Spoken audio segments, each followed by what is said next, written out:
to happy hour at the Buddhist Center in Nolamara. Because meditation is the happiest hour you can possibly spend. And also have to keep mentioning anybody coming to the introduction to meditation class, which is the 4 lessons one after the other where you learn the basics of meditation. That class is being conducted in the room to my right.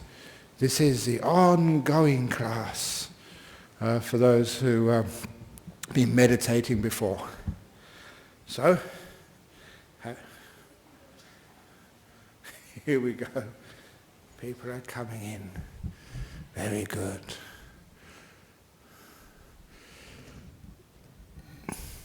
So please take a seat. So this is the ongoing class. We sit for about 40 minutes. And one of the things which somebody was saying earlier about having big egos, being a control freak, this is just the place if anybody is a control freak, is big ego.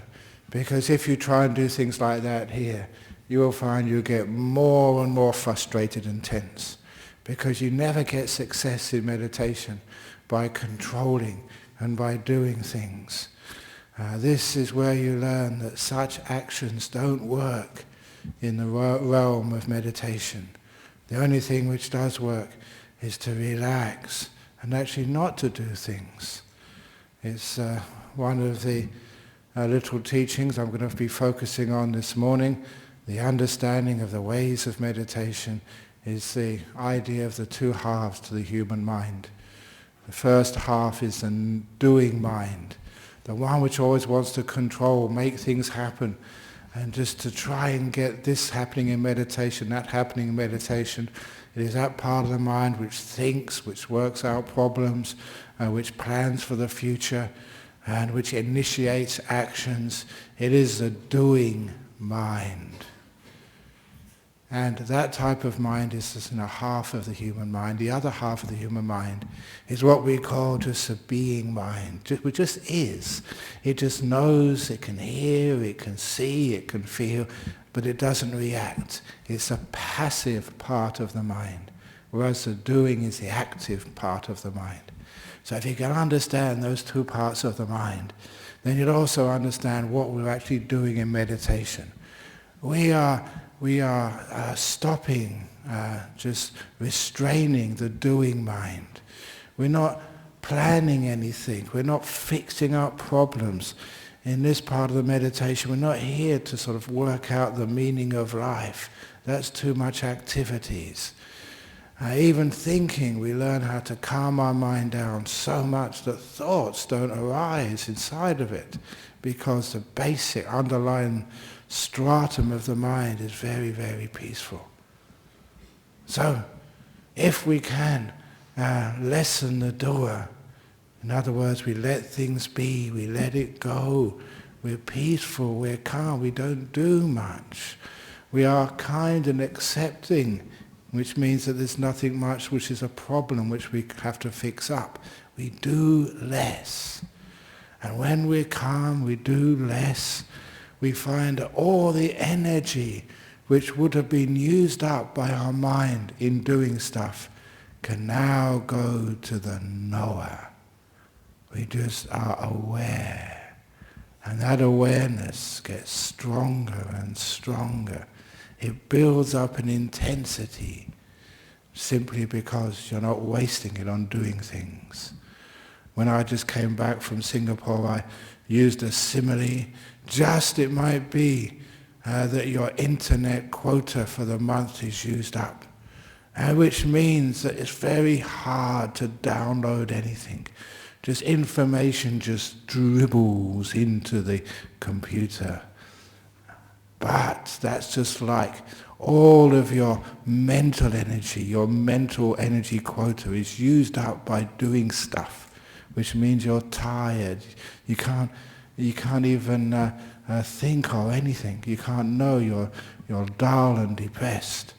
But if we stop downloading all of those movies, then all that energy which would have been used, in downloading all this really heavy stuff, now can go into the important stuff, which means into the knower.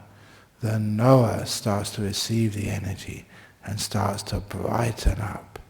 We simply can be mindful more deeply, more powerfully. And this is what was happening in meditation. It is like we wake up the awareness, the mindfulness. It's when you're very dull, sleepy, you've got low mindfulness. In this part of your life, it's just what you've got used to. You think this is ordinary mindfulness, but this is still low power. And because we don't do anything in meditation, energy starts to flow into knowing. The mind literally wakes up, and the mind becomes very powerful, which means that what you see and what you hear is very rich. This is what happens. If you have a really nice meditation, afterwards you'll be surprised. Just you go outside and the leaves are greener than ever before. The sky is bluer. And even just feeling the wind on your face, it's electric. You can feel it so fully.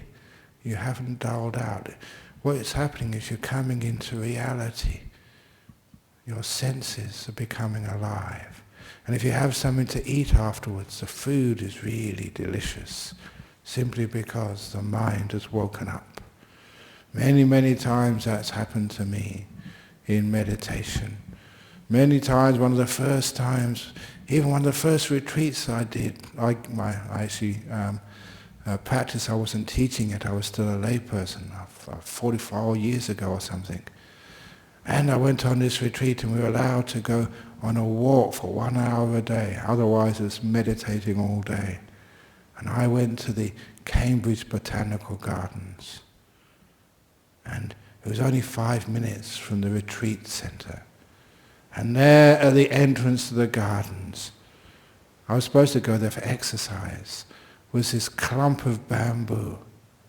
And as soon as I entered the gardens, I couldn't walk any further, because that bamboo was spectacular.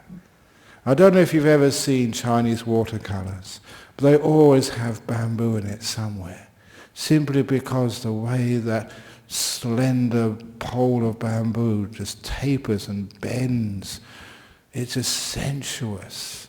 And even the leaves, they're not like fat, just like the leaves on the trees outside. They're very thin, slender, going to a point. And the colours in the stem, the yellows and the greens, just the way it blends together, is actually beautiful.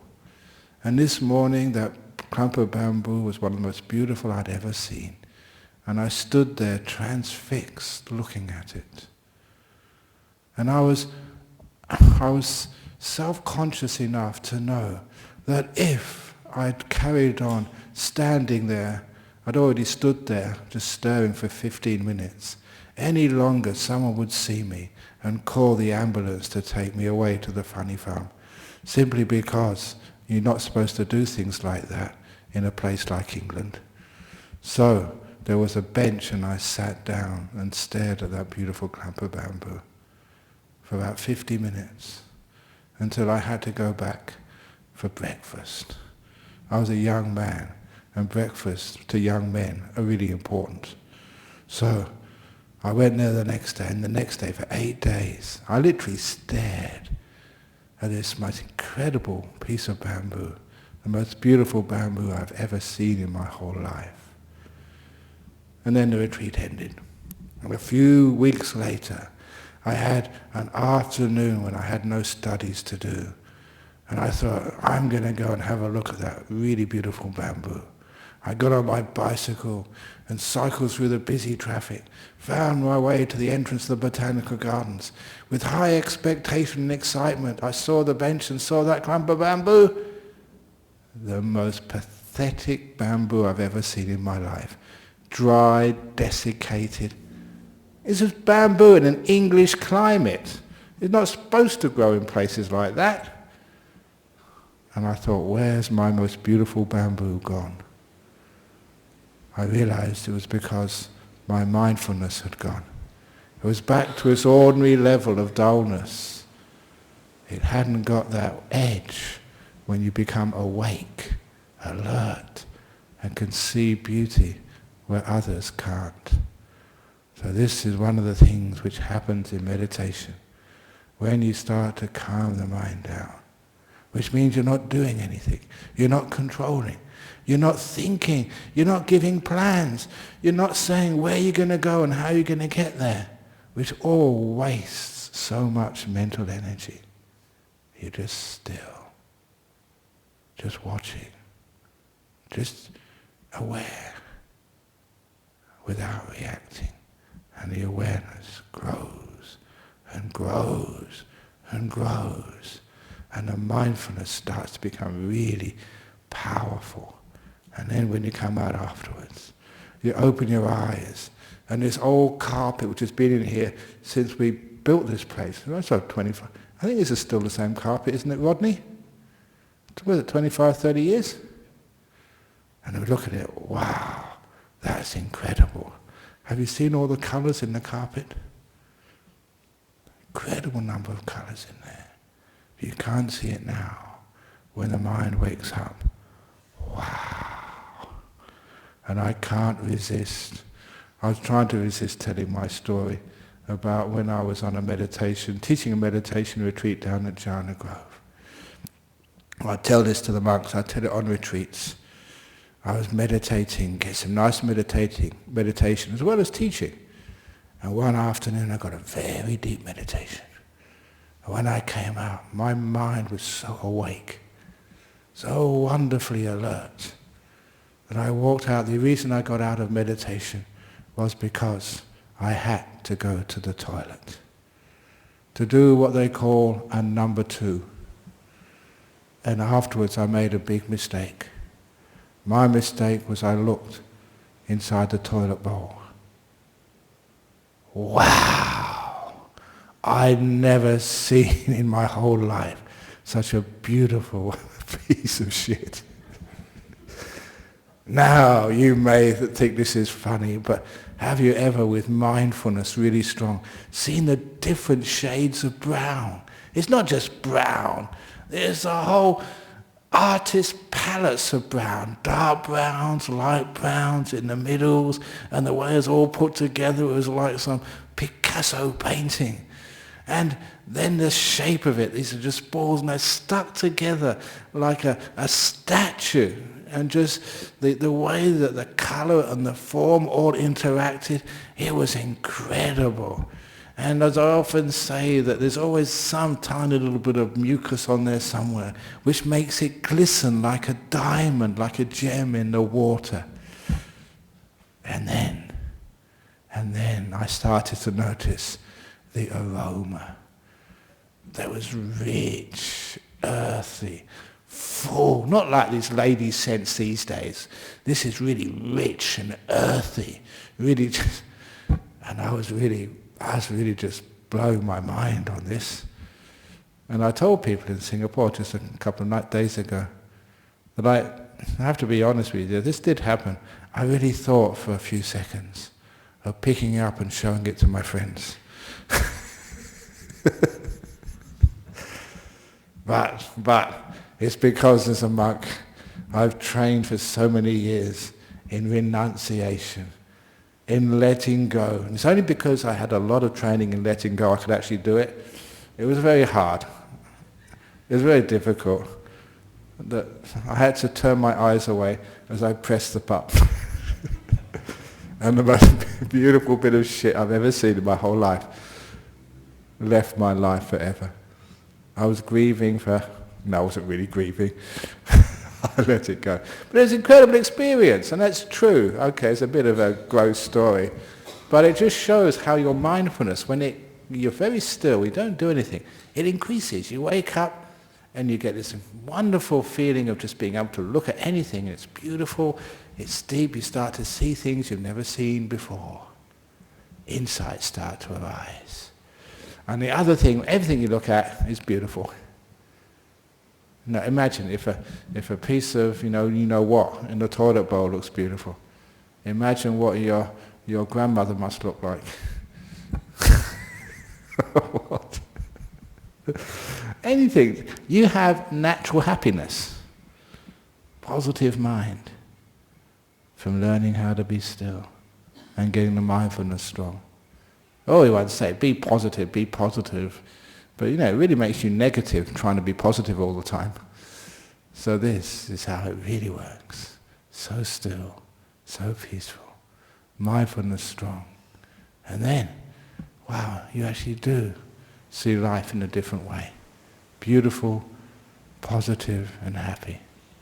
Just one of the many benefits of meditation. And it also indicates what we're doing and why. Why are we not supposed to concentrate and put forth too much effort? That just tires the mind out. We need to relax and let it be. And then the mind wakes up, is powerful, and amazing things happen. So, that's the promise.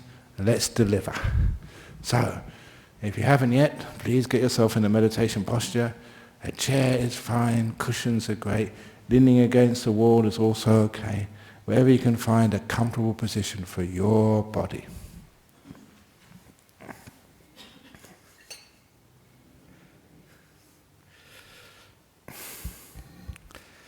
So here we go.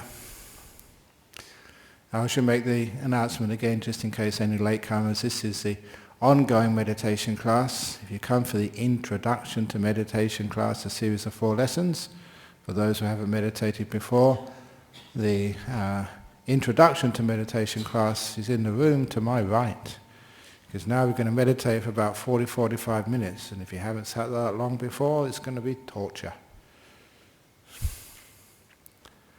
So, sitting down, close your eyes, and start to notice this thing we call mindfulness awareness. And focus it on your body. Just to feel the sensations in the body, and especially if there's any pressure, any aches, pains anywhere, move the body. Adjust the legs. Cough, sneeze, scratch. Just move the body around, loosen the shoulders. Make sure your arms and hands are in a comfortable position. For the first 2 or 3 minutes, with the eyes closed, we learn how to get the body into a good position.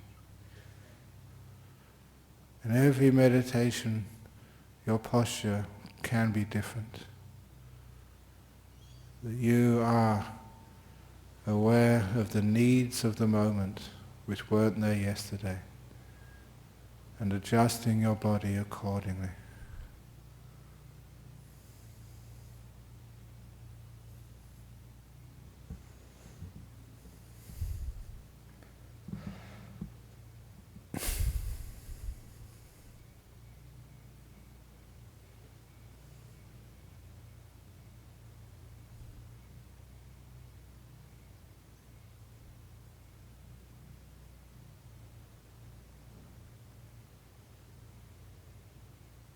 And once you think that your body is comfortable, think again.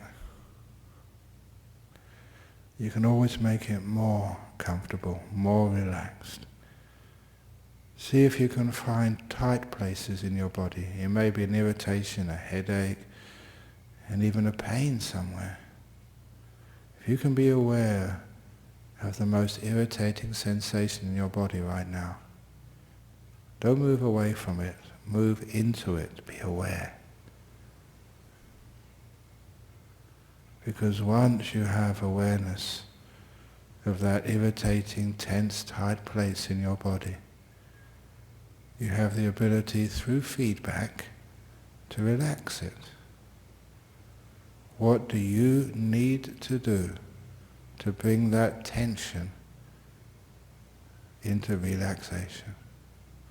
That pain into ease. And you'll find letting it be being kind, opening the door of your heart to this sensation as it is, not trying to change it. That is what relaxes and eases. And kindness soothes the irritation away.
Keep being aware until you relax that part of your body so deeply. The awareness allows you to get feedback. You can see the level of relaxation increasing and increasing. You can feel it. And you learn how to relax. Just one part of the body after another. Until your body feels the delight of relaxation. One of the nicest subtle pleasures of a body which feels so at ease. No tightness anywhere. If there's still some tightness, be aware and learn how to relax it. Sometimes just trial and error. But being aware of your level of ease gives you the opportunity to see what you need to do to relax every last tightness and tension in your body away.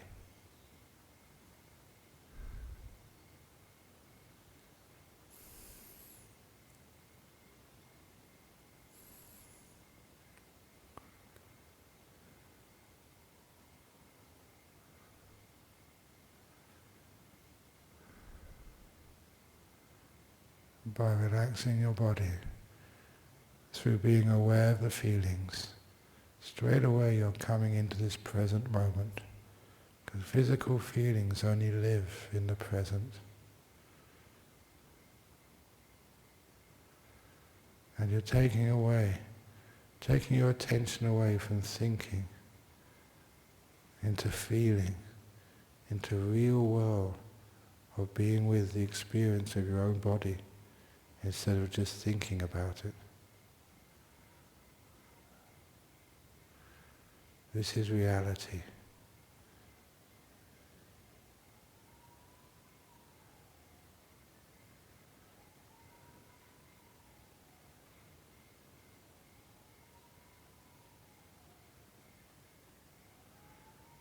And if it's the sound of the sirens, be aware of that sound without reacting.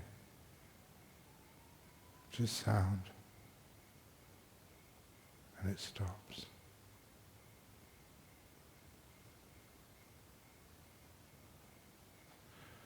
And once the body is relaxed, then you can put your awareness onto your inner world, your mind.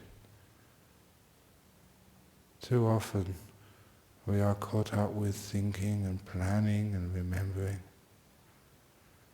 See if you can notice how you feel inside your mind right now, especially how tense you are or how relaxed. Be mindful of the tension meter inside your mind. Just like on the dashboard of a car, there are many dials giving you rolling information on the temperature of your engine, the speed, the amount of fuel in the car. There's a dial I'd like you to be aware of, your tension / relaxation meter. Where is that? And how tense or how relaxed are you? And more importantly, what do you need to do to bring that dial, that meter, down into deeper and deeper relaxation in your mind?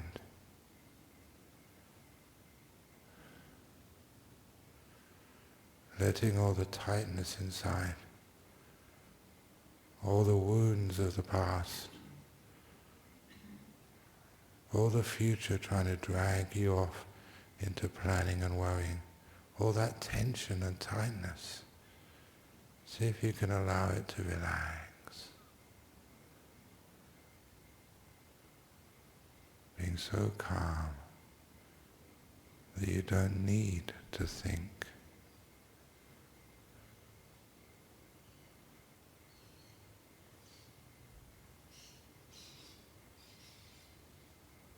Hearing the sounds, knowing the feelings, just knowing the mind before the thoughts arise.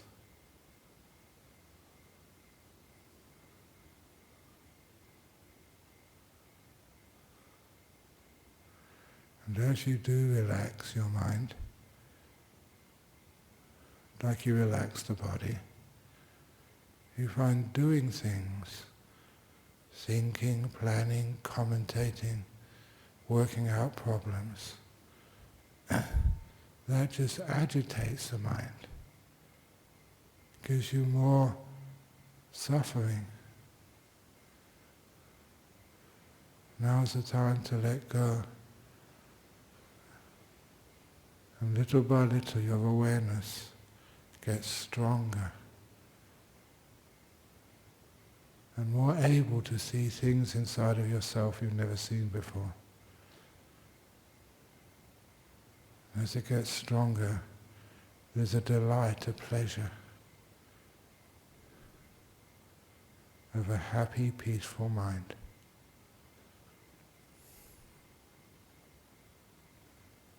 And the longer you practice like this, the more the energy builds and builds. And happiness comes. Deep happiness.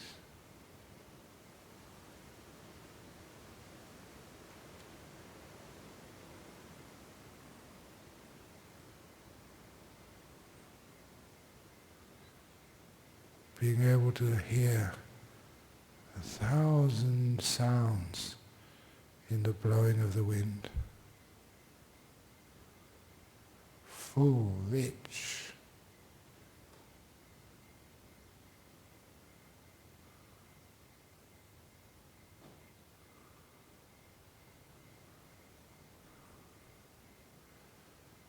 As you notice the relaxation meter in your mind, show you're getting more and more calm, more peaceful.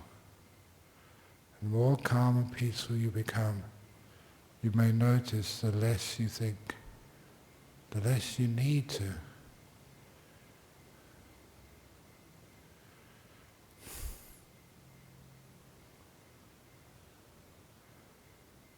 And as the mind becomes content in the present moment, when the mindfulness increases, you may be able to be aware of your breathing.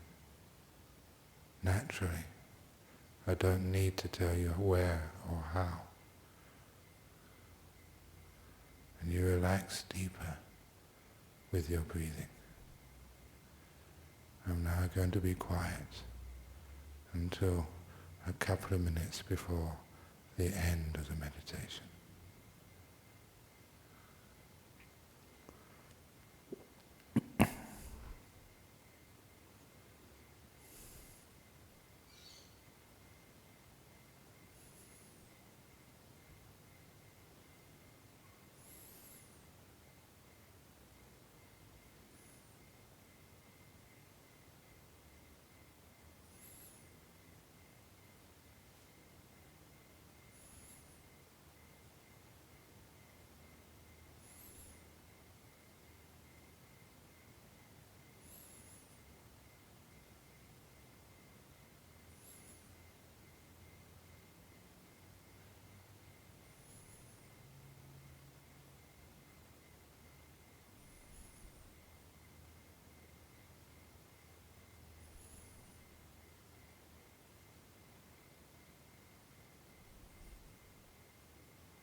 getting very close to the end of the meditation now.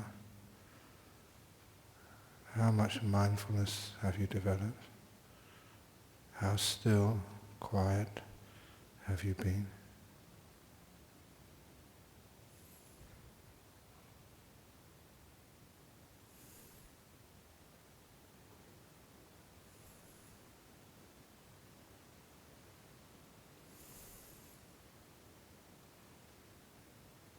I'm going to ring the gong 3 times. After the third ringing of the gong, when you open your eyes, for an experiment, have a look at the carpet. If you've kept your eyes closed all this time, you may see so much more in it than you've ever seen before.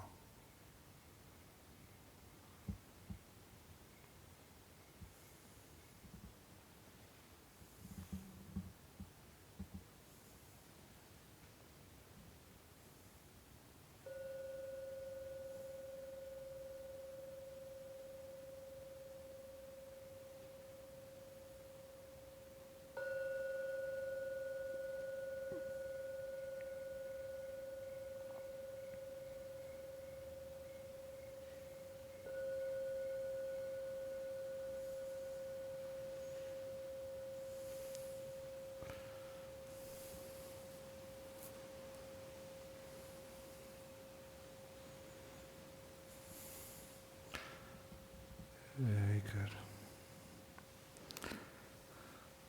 Okay, now as many of you know, this afternoon session is usually streamed live. So you usually get some questions from people overseas who have been logging in. So let's see what we have from overseas. So questions on meditation, thank you. Yes, we've got from Belgium and Germany. First of all, when one meditates and eventually attains enlightenment in the Theravada Buddhist tradition, does this attainment equal to the attainment, the enlightenment in Zen Buddhism? I wonder because Zen Buddhism includes the practice of Kong-an. So the koans were the questions which people keep asking. The Zen Buddhist monks, which we know very well in our tradition, come from Korea. I've been over to see them, and they've spent months here in Perth, and they have been practicing the koan type of meditation, and it's actually quite fierce. As they explained it to me, they have to keep repeating this question until it's almost like the brain fuses, and they have a moment of insight. But for many actually do that for years, and they don't seem to be having too much of a success according to what the Korean monks say. And this is one of the reasons why I've been travelling to Burma and Thailand and also here to Australia to see other ways of meditating. And I really like what's happening here. So that Theravada Buddhist enlightenment, Zen Buddhist enlightenment, basically from what I've heard, that this is a calmer, more peaceful way of doing it, an easier way as well. But basically, I only know my own experiences. I do remember the times in Zen monasteries, and I love telling the stories of when they come around with a big stick. If you ever have seen a documentary of the old Zen monasteries, Rinzai especially, and I think in some Soto do it as well, you meditate with your eyes open, facing the wall, and the teacher comes around with a big Zen stick. And if you're a little bit sleepy, whack on your back. I went to a Zen retreat when I was it 21, 22. It was the only sort of monastery where I was living at the time. And they had this Zen master who came around with a stick early on a Saturday morning. I was sleepy too, but I always say I had some very good karma from the past, because I never got hit with a stick. Because the guy sitting next to me got hit. Whack! And all my sleepiness suddenly disappeared. Replaced by fear. I wasn't sleeping at all. I was really like, I'm not going to be hit like that. It sounded really terrible. And that put me a bit off the aggression and forces then. But, it worked for some people. So basically, from Germany, I have to say I only know my own experience. So I cannot say enlightenments are equivalent or not. Don't know. But I know that enlightenment is just, you get so incredibly still. Okay, here we go. I usually tell these stories in meditation retreats, not on a Saturday afternoon, how it works. Okay? So when you get very, very still and calm, relaxed, you notice as well as mindfulness increasing and lots of happiness, things start to disappear and vanish. And you all notice this in small ways, that you're meditating and you can't feel your hands, or your legs, or your body. And it starts to disappear. Why does that happen? It's because you are still, and the brain only notices things which move. In that Zen monastery I went to, I had one really interesting experience. And sitting there in the morning when I wasn't afraid of the stick, just relaxing, and then you're supposed to keep your eyes open, watching this wall, whitewashed wall, and after about 15 minutes, the wall vanished. Now, I could only do this if you're not thinking. So my mind was silent enough, trained enough just to sit there and just be still. And then the wall vanished. It wasn't there anymore. And I thought, wow, this is weird. But remember, this was the early 70s, and when weird stuff was cool. You weren't afraid of it anymore. You just, wow, this is interesting. So anyway, afterwards I reflected on that. What happened? And it was quite sort of natural. Your brain, especially the sense of sight, only notices things which move, which change. Your brain is very, very efficient. If nothing moves, it turns off. Again, the other computer simile. If you don't click the mouse, after a while, even the screensaver turns off. It goes blank, nothing's happening. The brain is like that too. So if there's nothing happening, sense of sight turns off. And I also recognize, hey, that happens all the time when I close my eyes. If you close your eyes, the first thing you notice when you close your eyes is the inside of your eyelids. But that doesn't move, it's not important, so the sense of sight turns off. We try and sit in a reasonably quiet place, so the hearing shuts down. Smell, taste, as long as people haven't been eating too many beans this morning, the sense of smell soon turns off. And I always say this to people, if you do have trouble with wind, please sit in the back of the meditation hall, so there's least people behind you. So now you know why some people always sit in the back.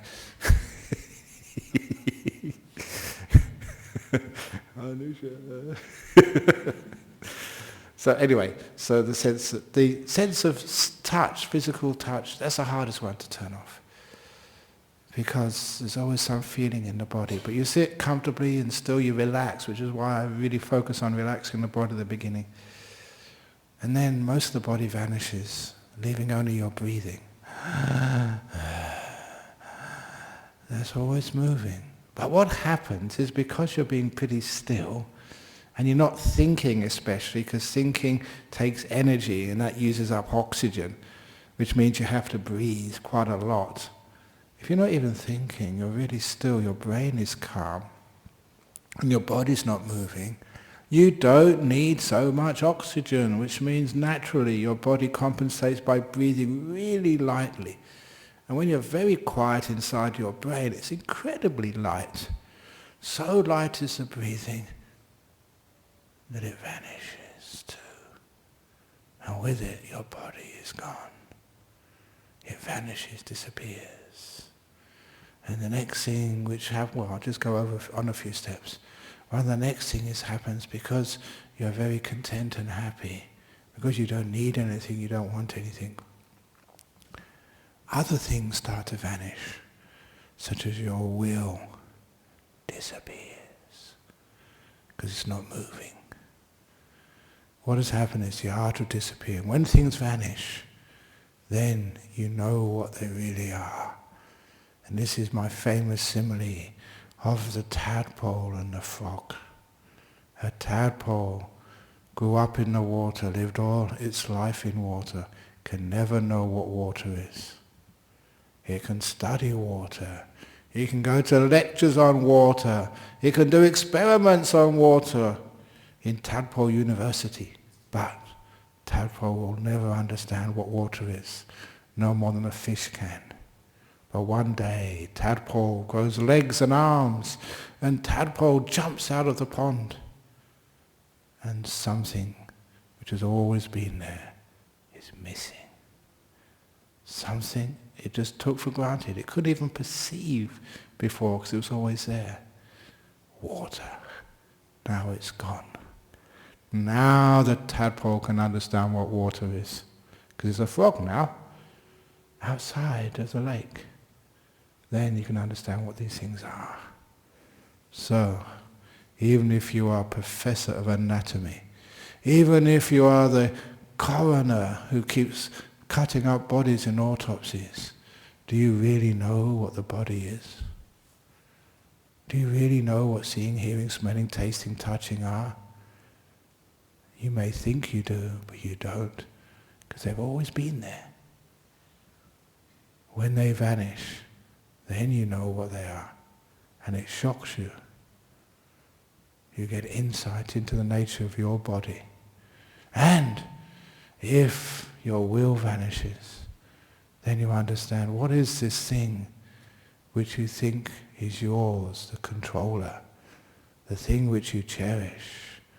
And so many people come to places like this, not to understand their will, but to train it to be smarter, thinking if I can learn all the tricks from these monks, then my will won't make bad decisions, only good ones. Ha ha ha. You find out what the will really is. And when you find out these things, then through those incredible insights, then there's a thing we call Buddhist enlightenment. When everything vanishes, what's left? As my master used to say, Ajahn Brahm, nothing. There's nothing. And he'd ask me, do you understand? And I said, yes. And he would answer, no, you don't. Now from Belgium. Whenever I try, from the moment I start meditation, I get very tired and fall asleep. It's the only because of tiredness, or are there other possible causes? Usually, tiredness is the number one cause. People are very tired, they don't rest enough. When they do go to bed, they don't know how to sleep. They worry, they dream, they're restless, they take all the problems of the day before into bed with them, and they also take what hasn't happened tomorrow, worry and concern into bed, and of course they don't sleep very well. And even when they go to work, they don't know how to work efficiently. You keep pushing yourself all the time. When you're tired, you don't take a rest. And you've heard me say so many times that if the glass of water or the bottle of water, the longer you hold it, the heavier it feels. If when it gets too heavy to hold comfortably, you just put it down and rest for a few seconds. When you pick it up afterwards, it's light again. It's not because of the weight has changed. Because you've rested, it's easier to carry. The stress of your work has got nothing to do with how much work you have to do. It's because when it gets too heavy to do comfortably, you don't know how to rest and relax. Put it down for a few minutes. What most people do when it gets too heavy, it gets too difficult, they keep pushing. Now that is what really tires out people. Which means that, when they come home from work, they're exhausted. They've been pushing too hard. And if you could only learn how to take a break when you're tired, and then go back to the computer or the task. When you go back again after a break, you are efficient, you get 3 hours work done in 2. Basically, you make time at the office at your work. That's why I've been teaching that for years. Harvard Business School took it on and calls it an investment of time. Relaxing means you have more time to work for your employer. You're actually more efficient. And then you don't get so tired. So, please, learn how to work efficiently. Use your brain. efficiently. You get more work done, more productive, less tiredness. Unfortunately, people just keep pushing, because they're control freaks. You know how to do things, but you don't know how to put things down. So here you learn how to do that, you get less tired.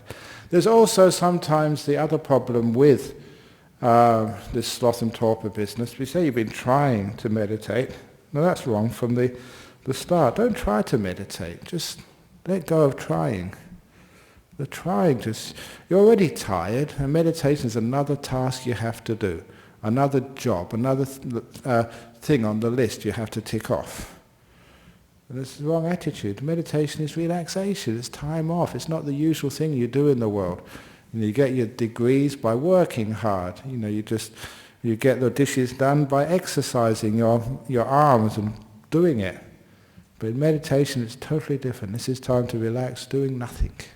Or rather, nothing doing. Relaxing. As I said in the beginning, mindfulness. The more you do, the less mindfulness you have. When you stop doing things, let things be, relax, the mindfulness starts increasing. Soon you have to go through sleepiness, but it doesn't matter, just be sleepy.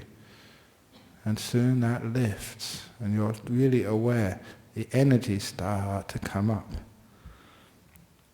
So one of the other reasons is, because sometimes when we start meditation, it's also a bit of boredom as well. We're not used to doing nothing. Which is why many people say, I'm meditating, what should I do? Give me something to do, anything to do. And sometimes I'm just too soft and I give you something to do. Watch your breath, breathing in peace, breathing out, letting go. Yeah, but it's best not to do anything. And just to be. Just to be. What's wrong with being tired? Just be tired. And stop judging yourself. Be stupid.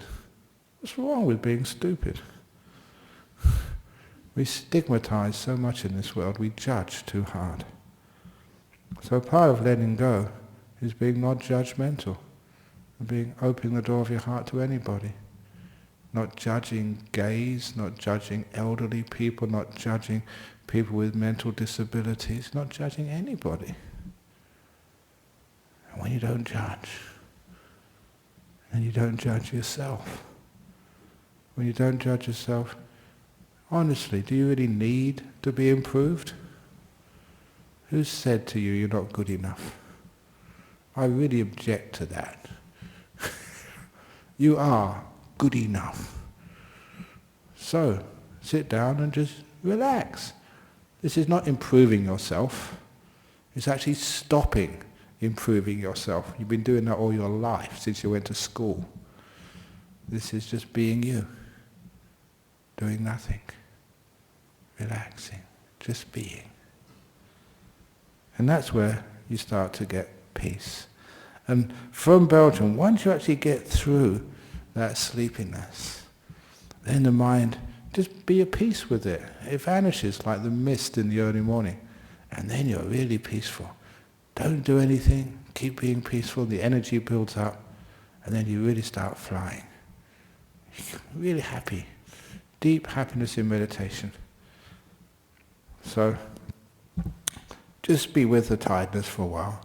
And the last little message which I often quote, and this is directly from the early teachings of the Buddha. This is for the person from Belgium. It's in the Samyutta Nikaya, if you want to look it up for yourself. Authentic teachings of the original Buddha. And the Buddha was going with his attendant monk, Ananda. And he saw a monk in the forest, sitting perfect posture, full lotus, straight back, chin tucked in, eyes closed but not screwed up tightly, a slight smile on his face, his right hand over his left hand, thumbs just slightly touching, not even moving, perfect posture. And the Buddha turned to his attendant Ananda and said, I'm worried about that monk. And sure enough, 2 weeks later, that monk disrobed. The same day, deeper in the forest, he saw another monk. And that other monk was nodding. He was half asleep. His robe was probably half off, his posture all over the place, nodding away. And the Buddha turned to his attendant Ananda and smiled. I'm not worried about him. And 2 weeks later, he became another one of the enlightened beings, an arahat, with all of the psychic powers as well. So, Caroline from Belgium, if you get very tired and fall asleep, just wait for another couple of weeks. Who knows? It happened once. But in that story, why was the Buddha worried about the monk who could sit perfectly still? Because that was control freak. You can do that. Anyone can do that. A bit of endurance, a bit of force. Even, as I often mention, guards at Buckingham Palace can do that, stand perfectly still. But I guarantee they are not enlightened.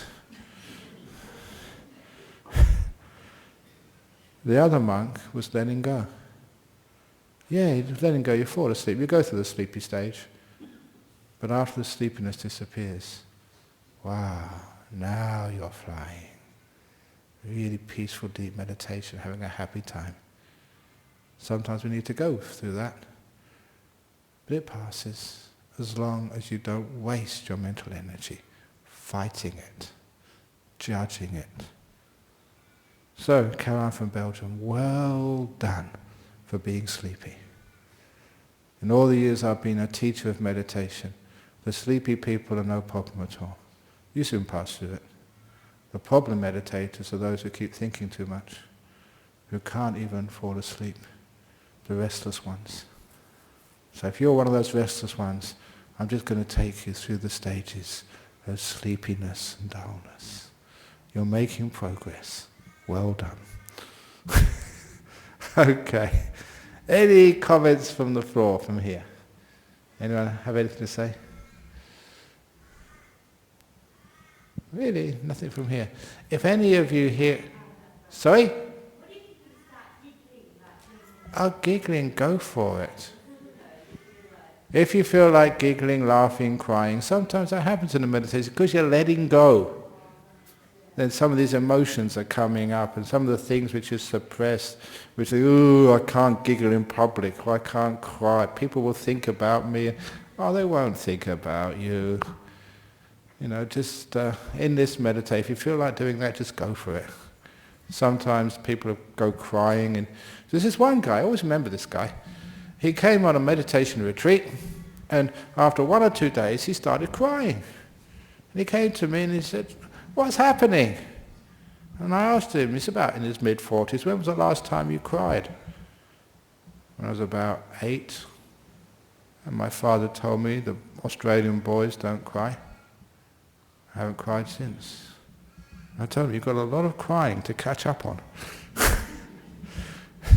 He spent the rest of the retreat crying his eyes out. 6 or 7 days of lots of crying. And afterwards, how are you doing? He said, I feel great, I feel wonderful. What a wonderful therapy that was. See how controlled people are? You know, guys, Australian guys from the bush, we're not allowed, we don't cry. That's girls cry, not men. And this poor guy was so suppressed. You know, when he starts to let go and be nature, he got his crying out of the way after a while. And they was happy and peaceful. So Sam was giggling. If you need to giggle, go for it. Okay, so let's it's over 22 past now. So let's now pay respects to Buddha, Dhamma and Sangha, those who want to, do a little bowing to exercise the tummy muscles, and then we can do whatever we need to do.